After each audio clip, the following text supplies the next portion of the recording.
नमस्कार दोस्तों, आज के इस खूबसूरत दिन में मैं आप सभी दोस्तों का स्वागत करता हूं। दोस्तों, आज मैं आप लोगों के साथ अपना एक और एनालिसिस शेयर करूंगा निफ्टी 50 इंडेक्सेस के बारे में। दोस्तों, हम कवर करके चलेंगे बैंक निफ्टी के बारे में, मैं आपको मिड कैप निफ्टी के बारे में मेरा व्यू शेयर करके चलूँगा और मैं आपको फाइनेंस निफ्टी के बारे में भी बात करके चलूँगा।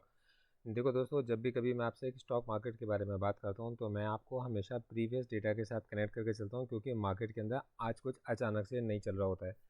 मार्केट के अंदर आज जो भी हो रहा है उसकी नींव पीछे कहीं रखी जा चुकी होती है और मैं उस डेटा को एनालाइज करता हूँ। जो भी मेरी ऑब्जर्वेशंस होती हैं मैं हमेशा आप लोगों के साथ शेयर करता हूँ, क्योंकि मैं हूँ एक सेबी रजिस्टर्ड रिसर्च एनालिस्ट और मैं ये मानता हूँ कि मतलब कि जो भी चीज़ मैं अपने क्लाइंट्स के साथ में इंपॉर्टेंट समझ रहा हूँ, जो मैं अपने लिए इंपॉर्टेंट समझ रहा हूँ, मैं मेरी ऑडियंस को हमेशा बता कर चलूँ। देखो दोस्तों, सबसे पहले मैंने आप लोगों को जब भी मैं देखिए मैं कोई बहुत ज़्यादा वीडियोज़ के पीछे नहीं जाता।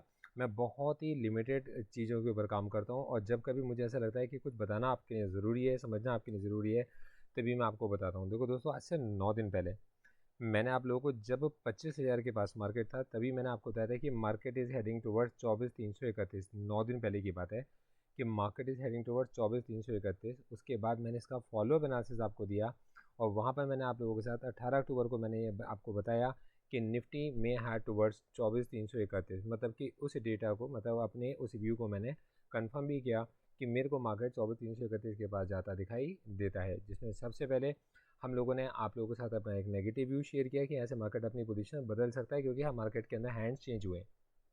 In the same way market के अंदर अब एक आपके इसमें जब हमें ऐसा लगा क्या कहते हैं कि मार्केट का एक ट्रेंड ही चेंज हो चुका है, तब मैंने आपके साथ में अपनी एक और वीडियो के साथ एक फॉलोअप एनालिसिस आपको दिया। अब मार्केट क्योंकि उस 24,331 के लेवल को टेस्ट कर चुका है, मार्केट उस 24,331 के लेवल पे एक सपोर्ट ले चुका है। 24,331 के बाद वहाँ से ऊपर उठने की एक कोशिश कर चुका है और वो कोशिश विफल हो चुकी है मार्केट की। तो दोस्तों, उसके बाद ये मैं सेकंड वीडियो मतलब एक और थर्ड वीडियो अपने इसी एनालिसिस के साथ आपको बताकर चल रहा हूँ कि 24,331 पर मार्केट ने एक बार अपनी सपोर्ट ली। मार्केट ने एक डोजी कैंडल बनाई, मार्केट के पास एक गैप अप ओपनिंग होती है लेकिन एक कोशिश विफल रहती है और 24,331 का लेवल टूट चुका है। दोस्तों, 24,331 से अब ध्यान से समझिएगा 23,521। अब देखिए मैं आपको जो अगला लेवल दे रहा हूँ वो है 23,521 का। दोस्तों, ये ना इंपॉर्टेंट की लेवल्स होते हैं, जिन लेवल्स के पास हम लोगों ने कोई मार्केट के अंदर ना कोई नई एंट्रीज, मार्केट के अंदर कुछ नया डेटा, मार्केट के अंदर डेटा के अंदर कोई चेंज, कुछ इंपॉर्टेंट चीज़ों को हमने नोटिस किया होता है। कोई भी चीज़ अगर इंपॉर्टेंट रहती है, मतलब कोई डेटा के अंदर अगर किसी तरीके का कोई बदलाव आया है, डेटा में अगर कोई चेंज आया है, मार्केट के अंदर कोई ऐसी अनयूजुअल एक्टिविटी हुई है, तो दोस्तों कोई ये छोटी मोटी एक्टिविटी तो होती नहीं है, इसके अंदर बिलियंस ऑफ डॉलर्स लगे होते हैं, करोड़ों अरबों रुपए मार्केट के अंदर लगा होता है। और जब उस जगह पर हम लोगों ने कोई वॉल्यूम्स के अंदर किसी चेंजेस को हमने नोटिस किया, तो मैं आपके साथ वो हमेशा शेयर करके चलता हूँ। दोस्तों, सेम ऑब्जर्वेशंस मेरे मतलब तो की लेवल्स बड़े इंपॉर्टेंट रहते हैं। तो 23,521 पीछे भी एक लेवल रहा था जिसके पास में हमारे को 23,521 से 24,000 का जो लेवल है, ये लेवल कहीं ना कहीं आपके पास एक डिमांड जोन बनेगा। मतलब मार्केट इस रेंज के अंदर कंसोलिडेट कर सकता है। मार्केट 23,521 से 24,000 के बीच में मार्केट के अंदर न्यू पार्टिसिपेंट्स बाइंग आ सकती है। मार्केट इस जगह पर वोलेटाइल रह सकता है। मतलब मेरे अकॉर्डिंग मार्केट को अब 23,521 से 24,000 या 24,331 के बीच कुछ वक्त बिताना होगा। यहाँ पर कुछ नए हैंड्स अपने पोजीशंस को बनाने की कोशिश कर सकते हैं। ये जोन एक डिमांड जोन कहलाएगी, मतलब ये बाइंग जोन कहलाएगी। और दोस्तों, यहाँ से मार्केट फिर अपनी एक नई चाल पकड़ने की कोशिश कर सकता है। ये मेरा निफ्टी 50 के बारे में एनालिसिस है, निफ्टी 50 के बारे में मेरा ऐसा मानना है। अब इसके पीछे के मतलब जो डेटा है मैं आप लोगों को इनके फॉलो इनके बारे में आपको थोड़ा समझाता हूँ। दोस्तों, सबसे पहली जो इसकी वजह है वो है आप कह सकते हैं बैंक निफ्टी का स्ट्रॉन्ग बुलिश होना। मार्केट के अंदर जो एक लास्ट में एक रिकवरी देखी गई उसकी वजह थी बैंक निफ्टी। और बैंक निफ्टी के अंदर मैं इसमें 30 मिनट्स की कैंडल पर अगर आपको दिखाऊंगा तब आपको क्लैरिटी मिलेगी कि जो मार्केट के अंदर लास्ट में जो रिकवरी आई थी उस रिकवरी की ही वजह से हमारे को निफ्टी के अंदर एक रिकवरी आती दिखाई दी। दोस्तों, कहीं ना कहीं बैंक निफ्टी एक इम्पॉर्टेंट की रोल प्ले कर सकता है अगर ये 50,500 से ऊपर रहता है, मतलब 51 से ऊपर रहता है और अगर ये 52,000 की तरफ पहुंचने की कोशिश करता है, तो 50,800 से लेकर 52,000 बैंक निफ्टी के लिए एक स्ट्रॉन्ग बुलिश जोन है कि 50,800 को जैसी मार्केट क्रॉस करेगा हमारा व्यू बैंक निफ्टी के लिए बुलिश बन जाता है। जब तक बैंक निफ्टी 50,800 के नीचे है तब तक हमारा व्यू आपका वेट एंड वॉच का है। बैंक निफ्टी के लिए व्यू हमारा अभी बेरिश नहीं है, लेकिन बैंक निफ्टी को लेकर हमारे पास में एक निश्चित लेवल से बैंक निफ्टी के अंदर एक अच्छी बाइंग हमें देखने को मिल सकती है। बैंक निफ्टी हमें कई स्विंग्स अप साइड के दिखा सकता है इस डाउन स्विंग के अंदर, ऐसी मेरी ऑब्जर्वेशन से ऐसा मुझे देखकर लगता है। दोस्तों नेक्स्ट मैं आपको फाइनेंस निफ्टी के बारे में बताना चाहूँगा, और फाइनेंस निफ्टी को लेकर मेरा व्यू वापस से जैसा बैंक निफ्टी को लेकर है वैसे फाइनेंस निफ्टी को भी है, कि फाइनेंस निफ्टी भी नीचे लेवल से मैं काफ़ी स्विंग्स दिखा सकता है, जिसमें वो 23,900 तक पहुंचने की बार बार कोशिश कर सकता है, और मार्केट अभी 23,585 है।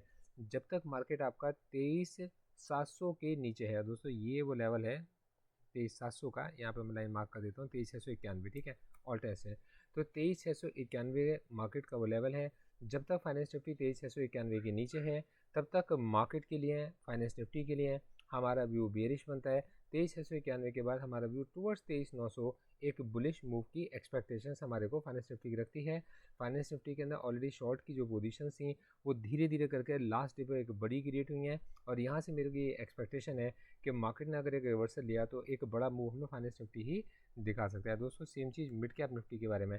दोस्तों मिड कैप निफ्टी को लेकर भी मेरा जो व्यू है वो डिमांड जोन का है। मिड कैप निफ्टी को लेकर भी मेरा व्यू बुलिश है, और मिड कैप निफ्टी ने जब आपके पास में नीचे 12,246 के लेवल को टेस्ट किया है दोस्तों, अगर मतलब बहुत ही विरली सिचुएशन मेरे को लगती है कि हो सकता है कि ऐसी पॉसिबिलिटी हो कि मिड कैप निफ्टी हमारे को 12,000 टेस्ट करता हुआ दिखाई दे। लेकिन दोस्तों ये अगर 12,000 टेस्ट करता हुआ दिखाई देगा तो मेरे अकॉर्डिंग वो एक अपॉर्चुनिटी है, वो एक थ्रेट नहीं है। 12,000 के पास में दोस्तों, वैसे तो मैं आपको बताऊं कि मेरे अकॉर्डिंग जो सबसे बढ़िया लेवल है वो है 11,800, जो कि 200 डेज का मूविंग डे एवरेज है।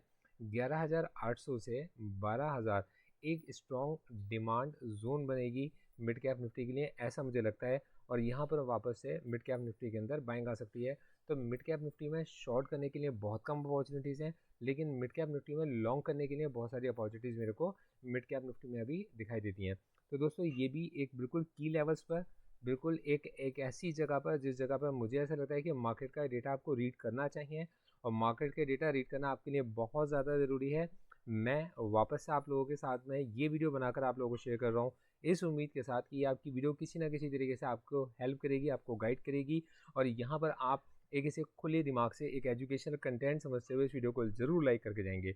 बाकी दोस्तों जैसे जैसे कोई व्यू में चेंजेस आएंगे मैं आप लोगों के साथ में इसको अपडेट करता रहूँगा। इनकेस अगर आप मेरी निफ्टी की पोजीशन हेज स्ट्रेटजीज़ को ज्वाइन करना चाहते हैं, जिसके अंदर हम लोग 400 से 500 पॉइंट के स्विंग्स पर हम लोग प्रॉफिट्स को अपने बुक करते हैं, लेकिन दोस्तों इसके अंदर एक थ्रेट भी रहती है कि जब मार्केट के अंदर कोई अचानक से बड़े स्विंग्स आते हैं और हमने अपनी पोजीशन अगर छोटी एडजस्ट की होती हैं, तब हमारा मार्केट के अंदर 12 से 15% कैपिटल का रिस्क भी रहता है, क्योंकि इतना रिस्क हम लोग मार्केट के अंदर लेकर चल रहे होते हैं। आप निफ्टी के ऑप्शंस के अंदर काम कर रहे होते हो, तो दोस्तों आप मेरे को ज्वाइन कर सकते हो।